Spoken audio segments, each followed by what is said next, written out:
દિવસોમાં ભગવાન લક્ષ્મીની સાથે નારાયણ આવે છે. હવે એ સમયે ઘટના બની.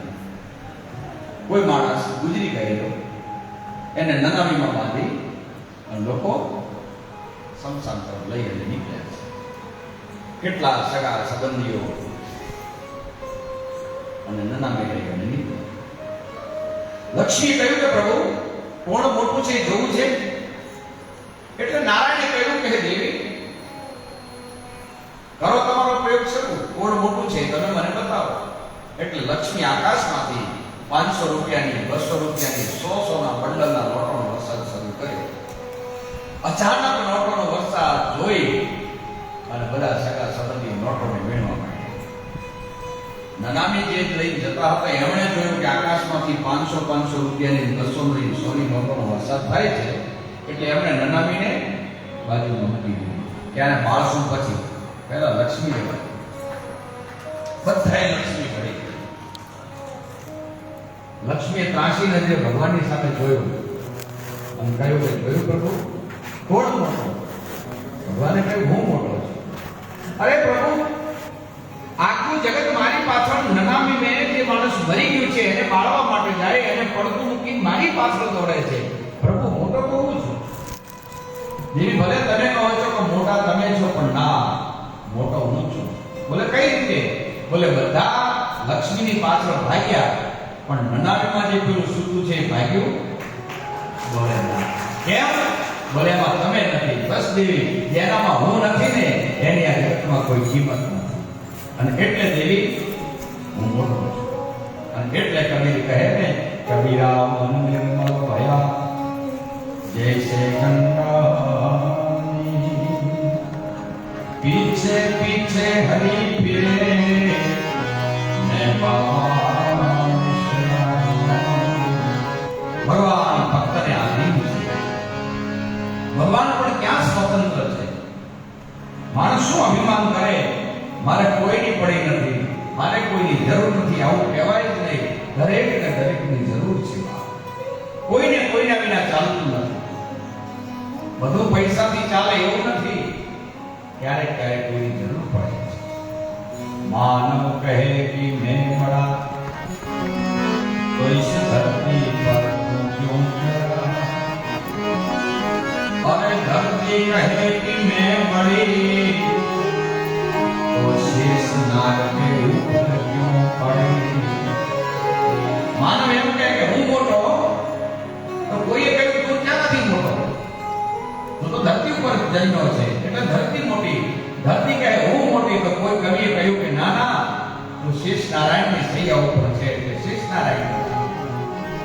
अरे शेष जी कहे कि मैं बड़ा तो शंकर के गले में क्यों पड़ा. अरे शंकर कहे कि मैं बड़ा तो कैलाश में जाकर क्यों बसा.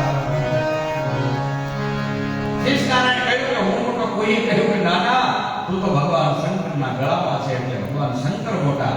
ભગવાન શંકર કહે કે હું મોટો, તો કોઈ કવિએ કહ્યું કે ના ના પ્રભુ તમે નહીં, મોટો તો કૈલાસ છે, કારણ કે કૈલાસમાં જઈને તમે બસ્યા.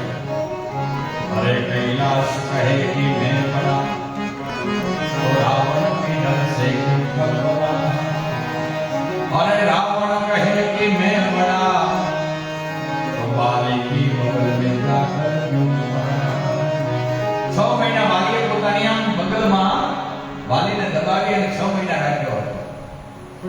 એટલે રાવણે કહ્યું ભાઈ તું શેનો મોટો? મોટા તો છે વાલી. વાલીને અભિમાન આવે ને.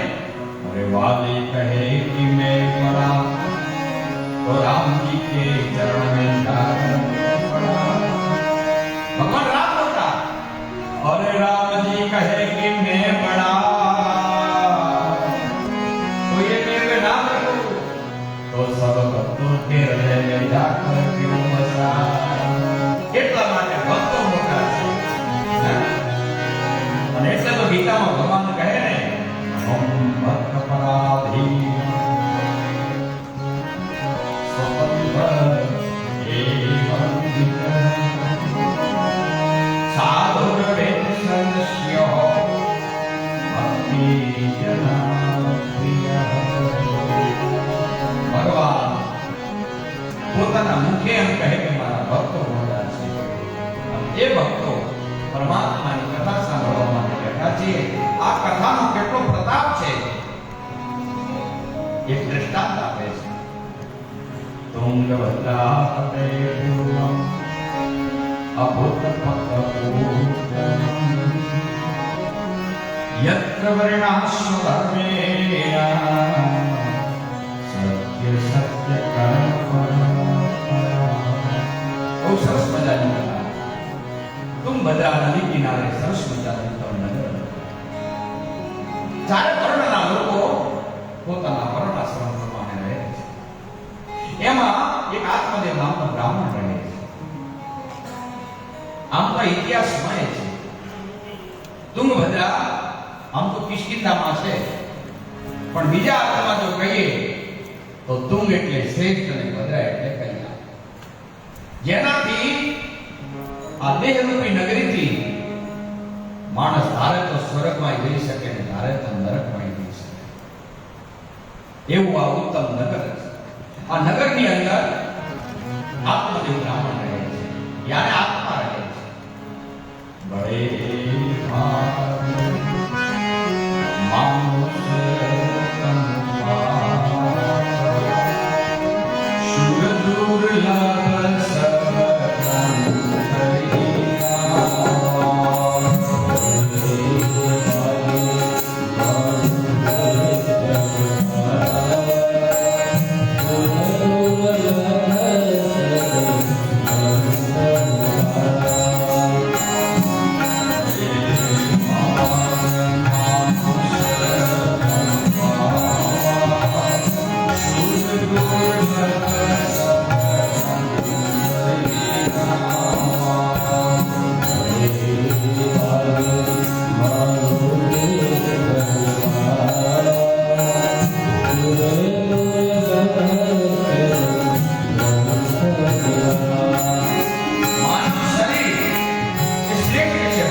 સ્વર્ગમાં જવું હોય તો જવાય ને નરકમાં જવું હોય તો જવાય. ક્યાં જવું છે એ આપણે વિચારવાનું. અને એટલે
વિકાસ ગ્રહ પ્રત્યેષુ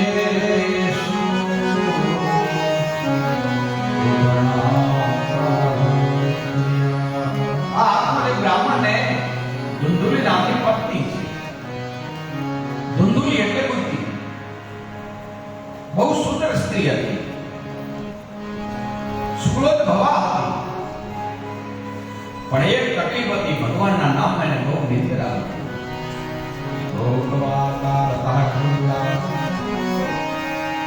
કોકની કુથલીમાં એને એવી મજા પડે કે ક્યારે દિવસ પૂરો થઈ જાય એની ખબર ન પડે. તારીખિયાનું પાનું બદલાઈ જાય પણ એ કુથલી કરવામાં પાછી ન બહુ જલ્દીકા બોલવામાં અને પગ પગ કરવામાં એનો સમય જતો. એની જીભ એના મોઢામાં જ ધરાય. એ કૃપણ છે, કલા પ્રિય છે. પૃથ્વીમાં એને બહુ રસ પડે છે. બ્રાહ્મણ સર્વ રીતે સુખી હતો, પણ એક વાતે દુઃખી હતો. સંતાન નથી. સંપત્તિ ખરી, સન્મતિ ખરી, પણ સંપત્તિ નથી. અને આ સંપત્તિ ન હોવાનું દુઃખ એની પત્ની ધુંધુલીને નથી, આત્મદેવ બ્રાહ્મણને છે. આ દીકરો એટલે શું વાત? દીકરો એટલે વિવેક.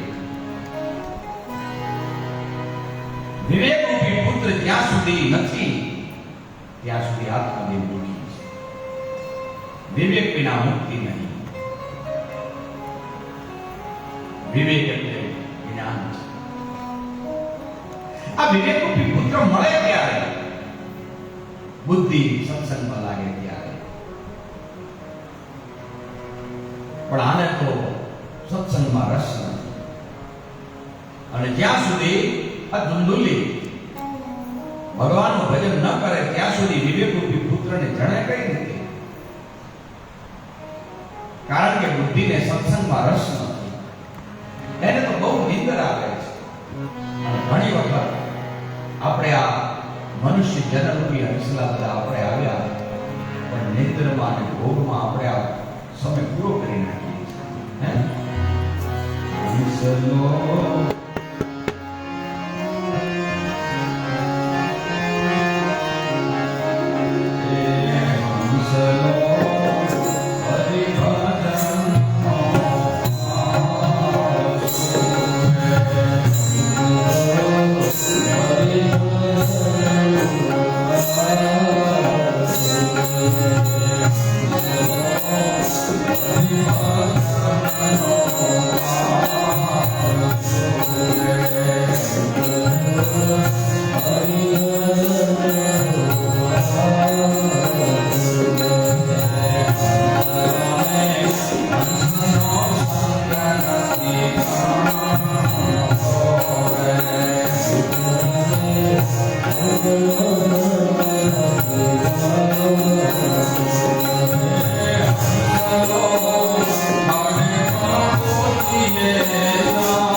બુદ્ધિને સત્સંગમાં રસ નથી. એકવાર દુઃખી થયો આ બ્રાહ્મણ આત્મદેવ જંગલમાં જઈ અને આત્મહત્યા કરવાનો વિચાર કરે છે. હાથમાં નાનું દોરડું છે અને જંગલમાં ગયો. ઝાડને દોરડું અટકાવી અને ફાંસીનો ફંદો પોતાના ગળામાં નાખ્યો. એમાં એક સંત જોઈ ગયા અને સંતે જોયું અને આત્મદેવ બ્રાહ્મણને કહ્યું, એ બ્રાહ્મણ આ શું કરે છે? બાપજી મને મળવા દો. બાપજી પૂછ્યું, તારું નામ શું? બોલે, મારું નામ આત્મદેવ. નામ તારું આત્મદેવ અને કરવા આવ્યો છે આત્મહત્યા. કારણ શું? મહારાજ, સંતાન આના કરતા તો મરવું સારું. સંત હસી પડ્યા. સંસારીનો સ્વભાવ તો જુઓ, એની દશા તો જુઓ. આત્મદેવ બ્રાહ્મણને કહ્યું, હે બ્રાહ્મણ, ભગવાન જે અવસ્થામાં રાખે એ અવસ્થાને તો સુખી માને. હે આત્મદેવ, જેને દીકરા નથી એ પણ દુખી છે અને જેને દીકરા છે એ પણ દુખી છે. જેને દીકરા છે એને ત્યાં જઈને તું પૂછી આવ કે તમે સુખી છો, તો તને જવાબ મળશે એમ કે છે કે આના કરતા તો ભગવાને ન દીધા હોય તો સારું. હે બ્રાહ્મણ, સંતાન નથી એટલે તું રાજી નથી. દીકરો મળવા તને સુખ મળશે માન્યતા ખોટી છે. રાજા સગરનો વિચાર કર, રાજા અંગનો વિચાર કર. આ બધા પુત્રને કારણે દુઃખી થયા છે. અને સંતાન હોય તો કેટલી બધી માથાકૂટ, એને મોટા કરવા, એને ભણાવવા, એને પરણાવવા. ભગવાને તો તને ઉલટાનું બહુ ઠીક કર્યું છે. તારે કોઈ ચિંતા નથી એટલે બેઠો ભગવાનની તું માળા કર. પણ મહારાજ, ભૂમ નામના નરકમાંથી મને તારે, મારી નરકમાંથી ગતિ કરે. સંતે કહ્યું, કોઈ તારી ગતિ તું તારી જાતે કર. જો બ્રાહ્મણ, છોકરા સારા પાક્યા તો ઠીક છે, તારું શ્રાદ્ધ કરશે તને કર્યા પછી. પણ જો છોકરા સારા નહીં પાક્યા અને તું સ્વર્ગમાં ગયો છે ને, તો છોકરા તને ઉલટો નરકમાં નાખશે. આપણું શ્રાદ્ધ આપણે આપણી જાતે કરી લેવાનું છે. આ દેહરૂપી જે પિંડ છે એ ભગવાનને અર્પણ કરવાનું છે. તમે જોજો, બ્રાહ્મણ જ્યારે શ્રાદ્ધ વિધિ કરાવે ને ત્યારે ચોખાનો એ લોટનો દાણો સરસ મજાનો દરવની દાબડાની પથારી પર મૂકે, પછી એને તિલક કરે. પણ ભગવાન વિષ્ણુ તુલસી પત્ર વગર પિંડને લેતા નથી. એટલે આપણે ગળામાં તુલસીની માળા પહેરવાની, ચાંદલો કરવાનો અને ભગવાનને બે હાથ જોડી અને પ્રાર્થના કરવાની, હે પ્રભુ, આ દેહરૂપી પિંડ હું તમને અર્પણ કરું છું, આ તમે લઈ લો. અને ગળામાં માળા આવે ને એટલે બહુ જવાબદારી આવે. હે, ગુરુજીના નામની માળા છે.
એમ સમર્પિત થઈ જવામાં એક મજા છે.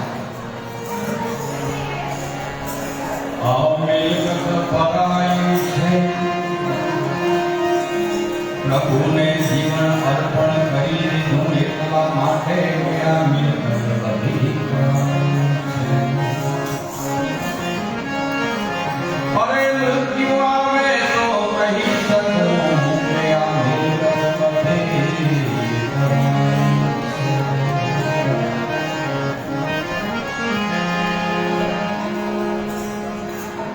ગળામાં તુલસીની માળા, રુદ્રાક્ષની માળા, આ બધું જરૂરી છે. ઘણા એમ કહે કે આ બધું ગળામાં જે રાખે ને એ બધું દમ છે. ના,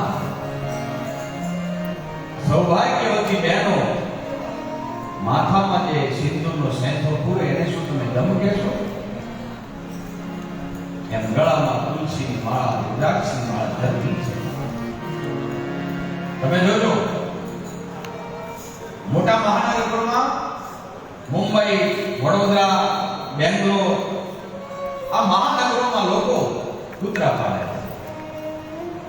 ઘરે ઘરે કૂતરા પાળે. કૂતરાને ગળામાં પટ્ટો પહેરાવે. કેમ?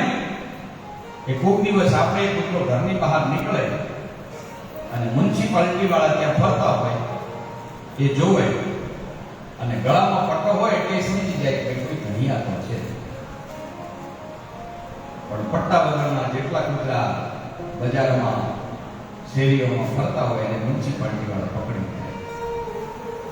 એમ જીવરાજાના આકાશની અંદર યમરાજાના દૂતો આ જીવને લેવા માટે ફરતા જ હોય છે. એ જોવે છે કે આમાં કેટલા પટ્ટા વાળા છે, કેટલા પટ્ટા વગરના છે.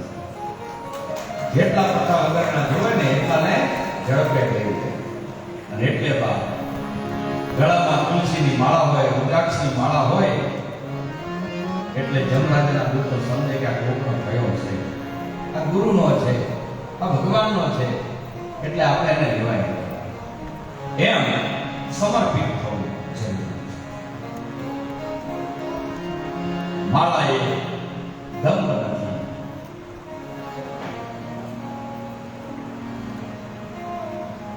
આપણે બધા જગતના કૂતરા છીએ. કબીર કાશીની બજારમાં નીકળ્યા. કબીરને કોઈ કાઢ્યું અમૂલ્યા બજારમાં. કબીરને કોઈ કીધું તમે તો કૂતરો છો. એટલે કબીર હસતા હસતા કે હા ભાઈ હું કૂતરો છું. કબીર કૂતરા મેં રામ કા. તારી સાવ સાચી વાત છે પણ આંબળીએ અરે કબીર કૂતરા મેં રામ કા હે મોતી મેરા નામ. અરે ગળે નીચે ડોરી પ્રેમ કી વો ખીચે હું ભગવાનના નામનો કૂતરો છું અને ડોરી એના હાથમાં છે. જ્યાં મને લઈ જાય ત્યાં હું જાઉં છું. ગળામાં પ્રેમની ડોરી જરૂરી છે. સંન્યાસે સર્વથા સુખમ. સંતે કહ્યું કે બ્રાહ્મણ આ સંસારની વાસનાને તો છોડ વિવેકથી વિચાર કરી લો. કર્મની ગતિ બહુ ગહન છે. મેં તારા લાભની ભાગ્યરેખા જોઈ લીધી. આ પ્રજા મેળવવાનો અભિનાન છો. હે બ્રાહ્મણ, આ જન્મે તો નહીં, પણ 7 જન્મ સુધી તારા ભાગ્યમાં સંતાન નથી. મુંચા જ્ઞાનમ પ્રજાપોપમ બલિષ્ઠો પ્રજ્ઞાપતિ. મુંચા જ્ઞાનમ પ્રજારૂપમ બલિષ્ઠો કર્મણાગતિ. વિવેકમ તુ સમાસાદ્ય તજ સંસારવાસમ. હે બ્રાહ્મણ, વિચાર કરી લો. સંન્યાસ એ સર્વથા સુખમ. સંન્યાસ જેવી આ જગતમાં કોઈ મજા નથી. જો અમારી કઈ મસ્તી છે, નિરાંત ભજન કર અને ચિંતા છોડ. બ્રાહ્મણ માન્યો. આત્મદેવ બ્રાહ્મણે કહ્યું, બાપજી, તમે સંન્યાસી છો એટલે તમને આ બધું શું છે? તમે મહાત્મા છો એટલે તમને આવું બધું શું છે? પણ સંસારીના દુઃખનો તમને શું ખ્યાલ આવે? તમે જો સંસારી હો તો તમને ખબર કે સંતાન ન હોવું એ દુઃખ કેટલું મોટું છે. બાપજી, તમે જો મને સંતાન આપી શકતા હો તો વાત કરો, નહીં તો મને મળવા દો. મારા હાથે કોઈ ભિક્ષા લેતું નથી. મારી ગૌશાળામાં ગાય વિયાતી નથી. મારા આંગણામાં જે વૃક્ષ ઊભું છે એ કોઈ દિવસ ફળ આપતું નથી. હાથમાં લીલું લઉં તો સૂકું થઈ જાય છે. મારા દુઃખની વેદના હું કોને કહું? संत समझ गया कि लातों के भूत बातों से नहीं मानेंगे. लात पड़ेगी तब बात बनेगी. संते कहते कि ठीक है, जीविकारी मत. એટલે સંતે પોતાની પાસે રહેલું એ ફળ આત્મદેવ બ્રાહ્મણને લે. બ્રાહ્મણ આ ફળ ઇદમ ભક્ષ્યમ પત્ન્યા તત પુત્રો ભવિષ્યતિ. હે બ્રાહ્મણ,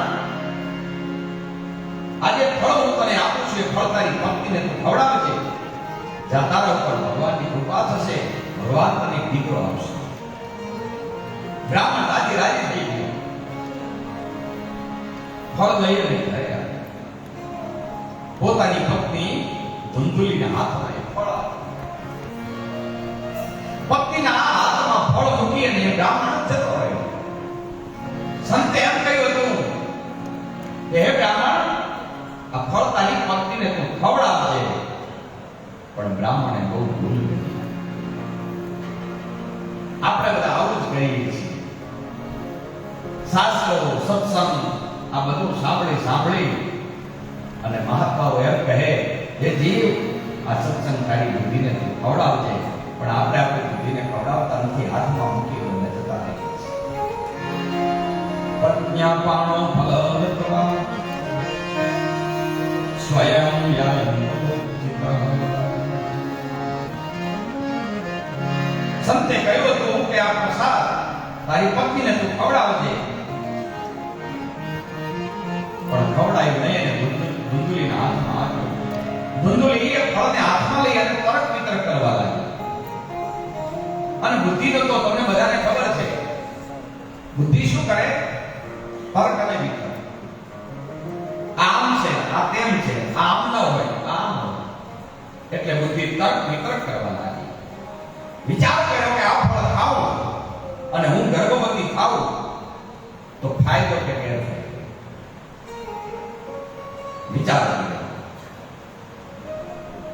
આ ફળ ખાવાથી મને દીકરો થાય તો દીકરો થયા પછી હું સુખી થઈશ કે અત્યારે જે અવસ્થામાં છું એમાં જ વધારે સુખી છું? ઉલટાની વધારે દુખી થઈશ. ચિંતન ચાલે. હું ઈચ્છું તો આ ફળને ખવાય નહીં.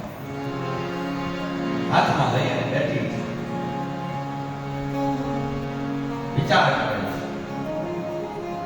એમાં એની મોટી બેન, બંને બહેનો એક જ ગામમાં, એની મોટી બેન આવી અને કહ્યું કે બેન શું છે તારા હાથમાં ધુંધુલી? જોને તારા બનેવીએ જંગલમાં ગયા છે તો કોઈ સંતે ફળ આપ્યું છે અને એમ કહ્યું છે કે તારી પત્નીને ખવડાવજે અને ભગવાન દીકરો આપશે. એટલે મોટી બેને કહ્યું ભાઈ તો ખાઈ જાય. એટલે ધુંધુલીએ કહ્યું કે મારે ફળ નથી ખાવું, કારણ કે આ ફળ ખાવ તો પછી હું જે ઈચ્છું મારે ખવાય ને પેટમાં ગરમ રહે તો પછી ખાટું તળેલું તીખું આવતું ખવાય અને મારે તો આ જીભના બહુ સ્વાદ વકરેલા છે એટલે મને આ બધું થતું છે. કદાચ મારા પેટમાં ગર્ભ રહે તો મારાથી કામકાજ ન થાય એટલે મારા ઘરનું કામકાજ કરવા માટે મારી નણંદને બોલાવવી પડે. નણંદને બોલાવું અને કદાચ મારા ઘરમાં જે રૂપિયા ધન છે એની ચોરી કરી જાય તો લે. આવા ચિંતન ચાલે. ગામમાં ચોર ડાકુ આ બધા આવે, બધા પોતપોતાનો જીવ લઈને ભાગે અને મને કદાચ મારી નાખે તો એટલે હું ઈચ્છું તો ફળને ખવાય નહીં. એટલે એની બેને કહ્યું તો પછી સાંભળ, તારે ત્યાં ખાવાનું બહુ છે, તારી પાસે સંપત્તિ ધન બહુ છે, રૂપિયા બહુ છે, પણ ઘરમાં કોઈ ખાવા વાળું નથી. અને મારે ત્યાં ખાવા વાળા બહુ છે પણ ઘરમાં કઈ નથી. ભગવાન કેવી ગતિ નિર્માણ કરે છે. જ્યાં ખાવાનું છે ત્યાં કોઈ ખાવા વાળું નથી અને જ્યાં ખાવા વાળા છે ત્યાં કઈ નથી. 150 રૂપિયાના જે ઘઉં ખરીદી શકે એ ઉપાડી ન શકે અને જે ઉપાડી શકે એ ખરીદી ન શકે. વિચાર કર્યો મોટી બેને, તો પછી એક કામ કર, મારા પેટમાં 1 મહિનાનો ગર્ભ છે, મારે જે સંતાન આવશે એ સંતાન હું તને આપી દઈશ. એના બદલામાં ભગવાને તારા ઉપર બહુ કૃપા કરી છે, બહુ ધન છે, તો તું મને ધન આપજે, હું મારો દીકરો તને આપી દઈશ. સોદો પાકો થઈ ગયો. આ ફળ ક્યાં ખવડાવે? એટલે ધુંધુલીની મોટી બેને કહ્યું કે તારી ગૌશાળામાં જે ગાય છે એને ફળ ખવડાવી દે. ગૌશાળામાં જઈ અને જે ગાય હતી ગાયને ફળ ખવડાવી દે. ધીરે ધીરે ધીરે મોટી બેનને પ્રસવ રહ્યો એટલે ધુંધુલીએ ખોટો સ્વાંગ રચ્યો. આત્મદેવને કહ્યું કે મને સારા દિવસો પેટમાં છે. આત્મદેવ બ્રાહ્મણ બહુ રાજી થયો અને મોટી બેનને ભગવાનની કૃપાથી 9 મહિને દીકરાનો જન્મ થયો. કોઈને ખબર ન પડે એ રીતે છાના છૂટો લાવી અને ધુંધુલીને આપી દીધો. ધુંધુલીએ પોતાના બેન બનેવીને બહુ ધન આપી અને એમને રાજી કર્યા. આ બાજુ ધુંધુલીએ જાહેરાત કરી કે મને ભગવાને દીકરો આપ્યો છે, મને દીકરો થયો, મને દીકરો થયો. આત્મદેવ બ્રાહ્મણ દોડતો દોડતો ધુંધુલી પાસે આવે છે. દીકરાને જોઈ અને પોતાના ભાઈની પ્રશંસા કરવા લાગ્યો. ભગવાને મારો પર બહુ કૃપા કરી. આ બાજુ ગૌશાળામાં જે પેલું ફળ ખવડાવ્યું હતું ગૌ મૈયાએ પણ સુંદર 9 મહિને એક બાળકનો જન્મ લીધો. શરીર છે માનવ જેવું, ખાલી એના કામ છે ગાયના જેવા. નામ પડ્યું ગોકર્ણ. બોલીએ ગોકર્ણ મહારાજ કી જય. સંત પ્રસાદી કદી નિષ્ફળ ન થાય. આત્મદેવ બ્રાહ્મણ બે દીકરા પોતાના ઘરે જોઈને રાજી થયા. ધુંધુલીના દીકરાનું નામ રાખ્યું છે ધુંધુકાઈ. અને પેલી જે ગૌશાળામાં જે ગાય કે વિયાણી એને જે દીકરાનો જન્મ આપ્યો એનું નામ રાખ્યું છે ગોકર્ણ. ગોનો અર્થ થાય ગો એટલે ગાય અને કર્ણ એટલે આકાર. જેના ગાય જેવા કાન છે એનું નામ ગોકર્ણ. એનો બીજો અર્થ થાય ગો એટલે ઇન્દ્રિય. સંસ્કૃત સંસ્કૃતમાં એનો બીજો અર્થ છે. ગો એટલે ઇન્દ્રિય અને કર્ણ એટલે જે પેલા સંતે આત્મદેવ બ્રાહ્મણને સત્સંગ રૂપી જે ફળ આપ્યું હતું અને કાને સાંભળ્યું હતું એ શબ્દ રૂપી જ્ઞાનથી ગોકર્ણ મહારાજનો જન્મ થયો. ધીરે ધીરે ધીરે બંને દીકરાઓ મોટા થયા.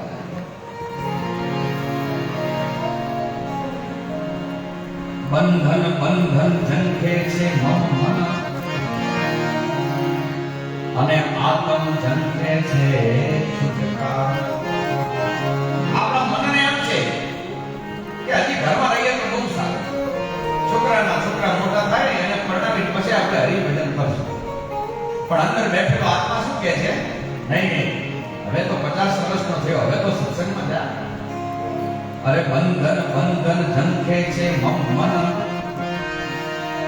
અને આત્મ ઝંખે છે છુટકાર. અરે મને કહે સત છે કયા ઝઘડામાં, અરે મારો ફૂટી ન જાય બંનેના ઝઘડામાં આપણો ક્યારે આ દિવસ પૂરો થશે કોઈને ખબર નથી. ગાદલા બિછાવવામાં રાત તો પડી ગઈ, અરે ગાદલા બિછાવવામાં એ રાત તો પડી ગઈ, ઊંઘવાનું રહી ગયું પડી ગઈ. હું મનને સમજાવું, મીઠા મન ગમતા બંધન એ તો બંધન છે. સોનાના ભલે પિંજરામાં પોપટને પૂર્યો હોય પણ છેવટે બંધન છે. લઈ જાય ભવને એ લઈ જાય ભવને ચકરાવે એવા અવલંબન છે. એ હું લાખ બનાવું મારા મનડાને કોઈ ધુંધુલી આત્મદેવ બ્રાહ્મણને છેતર્યો અને ગોકર્ણો પંડિતો જ્ઞાની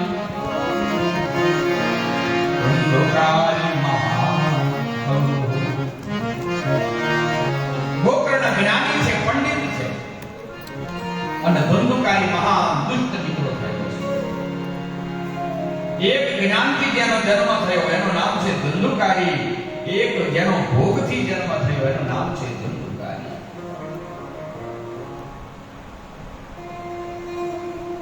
ધંધુકારી આ બધાથી રહિત છે. બ્રાહ્મણ હોવા છતાં પોતાના શરીર પર જનોઈ પહેરતો નથી. બ્રાહ્મણ જો 3 દિવસ ગાયત્રી સંધ્યા વંદન અને ગાયત્રી જપ ન કરે તો એ બ્રાહ્મણ ચાંડાલ બને છે.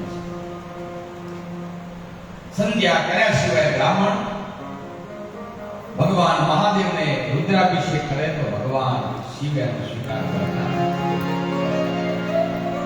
ધંધુકારી બ્રાહ્મણ હોવા છતાં ન ખાવાનું ખાતો, ન પીવાનું પીતો, સંધ્યા વંદન ન કરતો, બહુ પાપી, મળદાના હાથે જન્મ, સ્વહસ્તેન ભોજન. આ મળદાના હાથે જમતો એટલે આપણને થોડું વિચિત્ર લાગે કે મળદું કઈ રીતે જમાડે, પણ ભાગવત સમાધિ ભાષા છે. જેના હાથે કોઈ દિવસ સત્કર્મ ન થયો હોય એ હાથ મળદાના હાથ છે. જેના હાથે કોઈ દિવસ દાન ન થયું હોય, જેના હાથે સત્કર્મ ન થયું હોય, જેના હાથે કોઈ દિવસ ભગવાનની પૂજા ન થઈ હોય એ હાથ હાથ નથી, એ મળદાના હાથ છે. પિતા એને સમજાવવા ગયા, પિતાની સામે થયો. પિતા માતાને મારી અને પૈસા લઈ અને ખોટા માર્ગે જાવ. દીકરાની લાત ખાધી ત્યારે પેલા સંતની વાત બુદ્ધિમાં બેઠી. પછી તો બમણે હાથ દઈ અને આત્મદેવ બ્રાહ્મણ બોલ્યો, આના કરતા તો છોકરા ન હતા એ સારું હતું. દીકરાની લાત જ્યારે પડી ત્યારે હવે સમજણ આવી, પણ બહુ મોડું થઈ ગયું. ઘણી વાર વાત ગળે ન ઉતરે અને પછી એવી વાત ગળે ઉતરે કોઈને કહેવાની જરૂર ન પડે.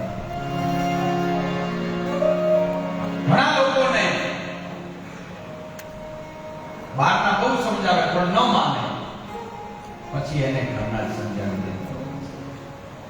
હિરણ્યકશ્યપની સામે વિરોધ કરવાની કોઈનામાં હિંમત ન હતી, પણ એનો દીકરો પ્રહલાદ આત્મદેવ બ્રાહ્મણે જ્યારે દીકરાની લાત ખાધી, ખૂણામાં બેઠા બેઠા સંતનું ચિંતન કરવા લાગ્યો, વિચાર કર્યો. અત્યારે અમે આ કથામાં બધું કહીએ છીએ, કથા સાંભળજો સાંભળજો, પણ અત્યારે તમને આ કથા મગજમાં નહીં બેસે. તમે તો અત્યારે કહીએ કે કથા સાંભળ્યા વગરનું જીવન નકામું છે, પણ અત્યારે તો લોકો એમ કે બાપજી બોલ્યા કરે. પણ આ વાત ક્યારે સમજમાં આવશે? 70-80 વર્ષની ઉંમર થશે, કાયાના પાયા હાલી જશે, આંખે દેખાતું નહીં હોય, કંઠ રૂંધાતો હશે, માથાનું છાપરું ધોળું થઈ ગયું છે, આંખે દેખાતું હશે નહીં, અને મોઢામાં દાંત નહીં હોય, અને દાંતને દાંત ન હોય એટલે તમારાથી કડક રોટલો ચવાય નહીં, અને કડક રોટલો ચવાય નહીં એટલે દાદીમાં દીકરાની વહુને કહે છે કે બેટા દીકરા, વહુ બેટા, હા સાસુમાં, આ તું કડક રોટલા બનાવે છે ને એ મારાથી ચવાતા નથી, મને જો થોડો શીરો કરી આપે તો મારું પેટ ભરે. એટલે દીકરાની વહુ જીવો સમજશે, જીવો સમજશે, પણ શીરો નહીં સમજે, અને કારણ કે સમજે તો એને બનાવી દેવો પડે. એટલે દીકરાની બહુ ટુકડે ને ટુકડે, કટકે ને કટકે ગાળો આપશે. અને પછી જ્યારે દીકરાની બહુ એ દાદીમાં જ્યારે ગાળો બોલશે ને, ત્યારે હાથમાં નાનો એવો ગજરીયો રૂમાલ હશે, અને ઘરના ખૂણામાં બેઠા બેઠા ખુશીમાં હાથ ઉછળતા, અને પછી બિચારા કહે છે, કોઈ કોઈનો નથી રે, કોઈનો નથી રે,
અત્યારે આ વાતની ખબર નહીં પડે, પણ પછી જ્યારે મેં કહ્યું એ પ્રમાણે 80-90 વર્ષના થશું અને પછી જ્યારે દીકરાની રોજ જ્યારે ટુકડે ને ટુકડે કાળો રહેશે ને ત્યારે આપણાને ખબર પડશે. અને કેટલે સમય મળ્યો છે જેટલી મળે એટલી આ કથા સાંભળી. સંસાર